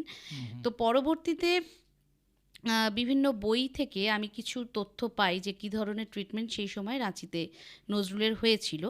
এবং রাঁচিতে সিআইপিতে আমরা আমাদের ছায়ানট কলকাতা নয়, কিন্তু আমাদের আরেকটি ছায়ানট কলকাতা সিস্টার অর্গানাইজেশন আছে, কৃষ্ণপুর নজরুল চর্চা কেন্দ্র। তো এই কৃষ্ণপুর নজরুল চর্চা কেন্দ্রের সঙ্গে আমাদের সিআইপির একটা এমওইউ স্বাক্ষরিত হয়েছিল যে আমরা ওখানকার মেন্টাল পেশেন্টদের ভালো রাখার জন্য কিছু কালচারাল অ্যাক্টিভিটি করব। এবং সেইভাবে আমরা বিশ্ব মস্তিষ্ক দিবসে 2 বছর প্রোগ্রামও করেছিলাম, নজরুলের গান কবিতা, রবীন্দ্রনাথের গান কবিতা, কিন্তু সেগুলো খুব প্রার্থনামূলক মেডিটেটিভ কিছু গান এবং কবিতা নিয়ে। আর শুধু বাংলাতেও নয়, হিন্দি, ইংলিশ সব কিছু নিয়ে, কারণ ওখানে বিভিন্ন ভাষাভাষীর মানুষেরা থাকেন। এমনকি মেন্টাল পেশেন্টদেরকে ট্রেনিং দিয়ে তাদেরকে দিয়েও পারফর্ম করানো হয়েছিল। আচ্ছা। তো এইভাবে তাদেরকে গান কবিতার মাধ্যমে অনেকটা যাতে একটু ভালো রাখা যায় সেইভাবে কিছু উদ্যোগ নেওয়া। এবং সবটাই নজরুলের গানকে ভিত্তি করে হ্যাঁ, নজরুলের গানকে ভিত্তি করেই, মূলত রবীন্দ্রনাথের গানও ছিল। তো সেইভাবে হয়েছিল কাজটি। এবার ওই সিআইপি যিনি ডিরেক্টর ছিলেন তখন ডক্টর বাসুদেব দাস, তার সাথে আমি একটা দীর্ঘ কথোপকথন করি এবং বলি যে এরকম নজরুলের কী ধরনের ট্রিটমেন্ট এখানে হয়েছিল বা তার কোনো ডকুমেন্টস সিআইপিতে আছে পাওয়া কিনা? যায় কি না। তো উনি বললেন আসলে আমাদের নিয়ম অনুযায়ী কী হয়, বেশ কিছু বছর পর পর ডকুমেন্টসগুলোকে ডিস্ট্রয় করা হয়, মানে এগুলোর কোনো সংরক্ষণের কোনো উপায় নেই। এবং নজরুলের ট্রিটমেন্ট হয়েছিল অলমোস্ট 1952-তে, তো এটা অনেক বছর কেটে গেছে, তো সেই ডকুমেন্টস আর পাওয়ার কোনো সুযোগ নেই। কিন্তু ওই যে বললাম, বিভিন্ন বই থেকে নানান রকম তথ্য পাওয়া যায় যে তাকে কিভাবে ট্রিটমেন্ট দেওয়া হয়েছিল, কি কি টেস্ট হয়েছিল, তখন তার শারীরিক অবস্থা কেমন ছিল। তো সেই রকম কিছু তথ্য আমি ওনাদের হাতে তুলে দিয়েছিলাম, সিআইপির হাতে। তো এইটা হচ্ছে মূলত সিআইপি সংক্রান্ত কিছু কথা। এবং ওখানেও ওই 3 নম্বর কটেজে কাজী নজরুল ইসলাম ছিলেন। এখনও যদি আপনারা যান দেখতে পাবেন 3 নম্বর কটেজটি রয়েছে, এবং ওখানে আমরা নজরুলের ছবি বা অনেক কিছুই ডোনেট করেছি। এবং সেই কটেজটিকে চিহ্নিত করা হয় যে যেখানে কাজী নজরুল ইসলাম ছিলেন তাঁর ট্রিটমেন্টের জন্য। প্রমীলা দেবীও সেই সময় তাঁর সঙ্গে ছিলেন, সপরিবারেই কবি সেখানে ছিলেন।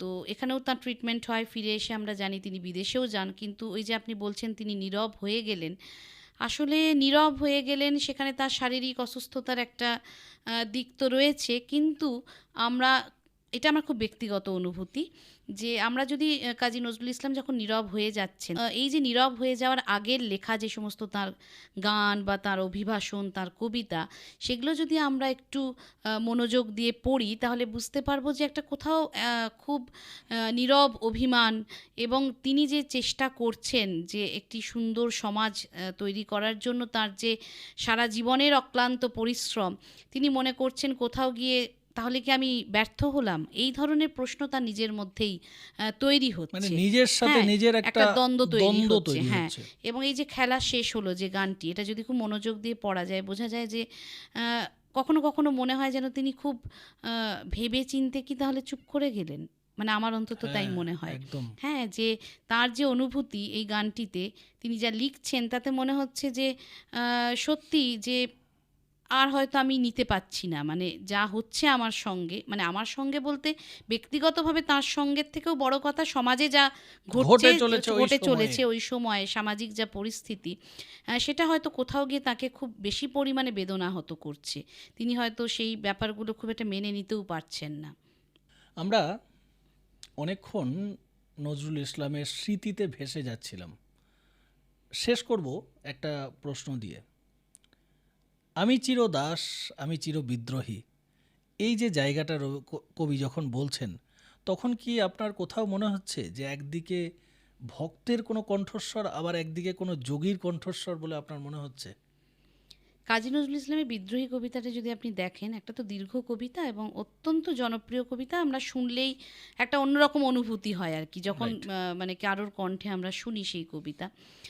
এই কবিতাতেও কিন্তু একাধিক পুরাণ প্রসঙ্গ এসেছে, একাধিক হিন্দু দেবদেবীদের প্রসঙ্গ আসছে, মানে সমস্ত কিছু মিলে মানে নজরুলকে ওই যে বলছি না বারবার, যে একটা দিকে আপনি বাঁধতে পারবেন না, তিনি বিদ্রোহী মানেই যে সেখানে তার সঙ্গে কোনো ভক্তিবাদের কোনো যোগ নেই, এটাও যেমন বলা যাবে না, ঠিক সেরকমভাবে তিনি যখন ভক্তিগীতিও রচনা করছেন, সেখানে কিন্তু আপনি যদি গানগুলো লক্ষ্য করেন, বিভিন্ন ধরনের গান লিখছেন, কিন্তু সেখানে মানে মায়ের সঙ্গে, বিশেষ করে শ্যামা সঙ্গীত যদি দেখা যায়, মায়ের সঙ্গে না তার একটা অদ্ভুত অদ্ভুত মানে দাবিরও জায়গা রয়েছে, মানে ছেলে হিসেবে যেমন মায়ের কাছে অনেক কিছু দাবি করা যায়, তো সেরকমভাবে উনি বলছেন যে মানে অনেক কিছু তার ঠিক আমরা যেমন মানুষে কথা হয়, কথোপকথন হয়, একদম, একদম। মা ছেলের যে সম্পর্ক থাকে সেই সম্পর্ক কিন্তু গানের মধ্যেও তিনি সেই একই ব্যাপারটাকে এস্টাবলিশ করছেন। মানে সেই ঠাকুর মানেই তিনি অনেকটা দূরের, আমার কাছে আমি ভক্তের মতো তার কাছে সেই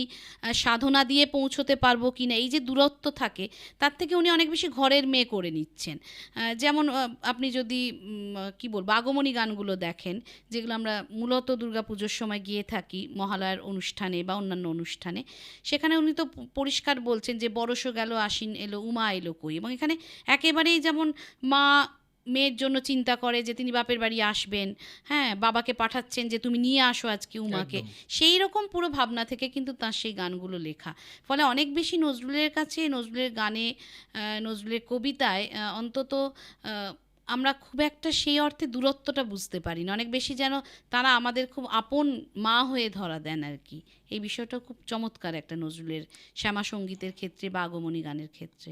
আমরা আজকে পেয়েছিলাম ছায়ানটের কর্ণধার শ্রীমতী সমৃতা মল্লিককে, যার আরেকটা পরিচয় কিন্তু উনি নিজে একজন অসম্ভব ভালো নজরুল সঙ্গীত শিল্পী।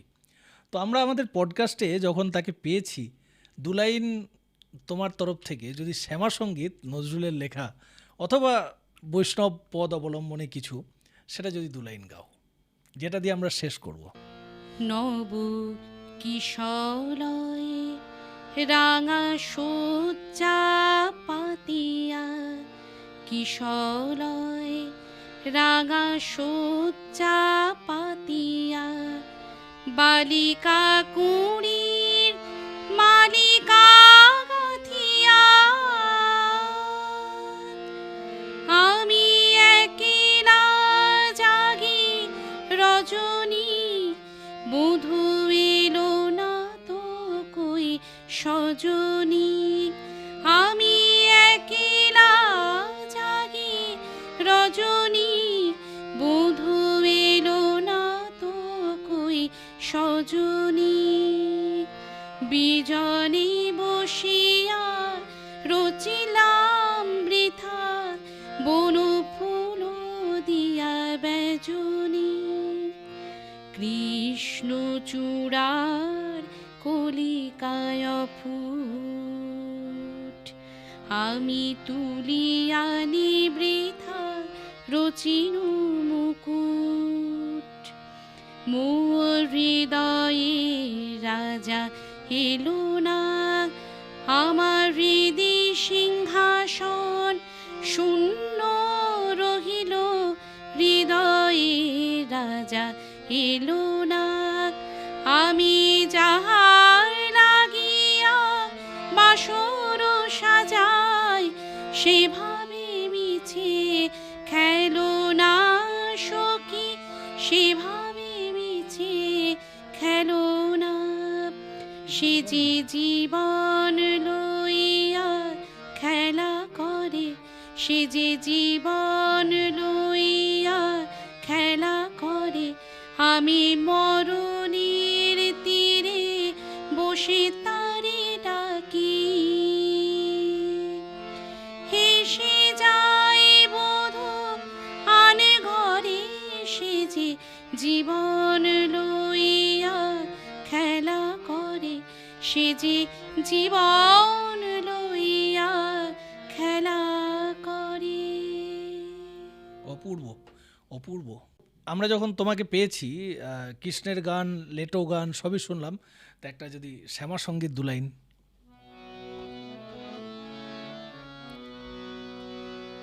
তোর রাঙা পায়ে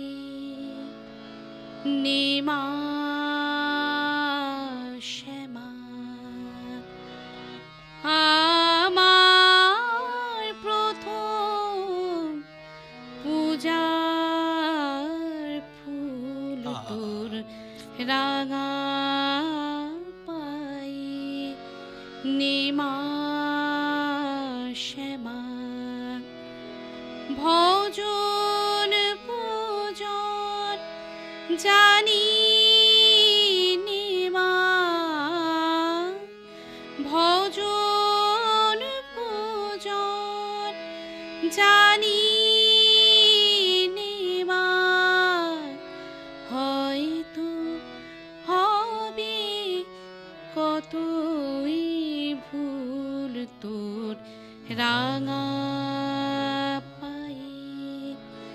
নেমা